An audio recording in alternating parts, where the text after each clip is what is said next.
telemse pumganya ufunge chichizombonya chipira gama ngoma ndichirange dini closer man azvidi kupera moyo aizinyore ugobudira mberiyo pachirume angoma ndiyo ndo yacho inenge yakatonziwokoyo so chava beta tomorrow azvichava beta tomorrow akunyangwe upenyu une nharo ramangwana richava nemuvharo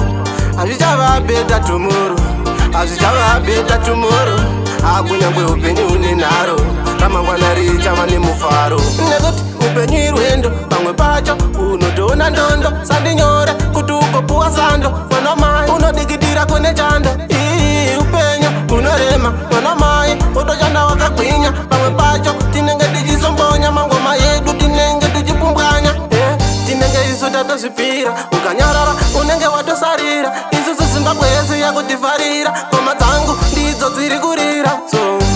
chava beta tomorrow azvichava beta tomorrow akunyangwe upenyu une nharo ramangwana richava nemuvharo azvichava beta tomorrow azvichava beta tomorrow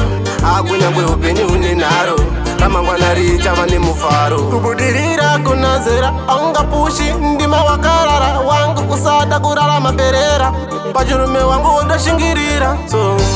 chava beta tomorrow azvichava beta tomorrow akunyangwe upenyu une nharo ramangwana richava nemuvharo azvichava beta tomorrow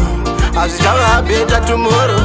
akunyangwe upenyu une nharo ramangwana richava nemuvharo nekuti upenyu irwendo pamwe pacho unotoona ndondo sandinyore kuti ugopuwa sando mwana mai unodikidira kune chando upenyu unorema mwana mai utoshanda wakagwinya pamwe pacho tinenge tichizombonya mangoma yedu tinenge tichipumbwanya tinenge isu tatozvipira ukanyarara unenge watosarira isusu zimbabwe yese yakutivharira ngoma dzangu ndidzo dziri kurira so chava beta tomorrow azvichava beta tomorrow akunyangwe upenyu une nharo ramangwana richava nemuvharo azvichava beta tomorrow azvichava beta tomorrow akunyangwe upenyu une nharo ramangwana richava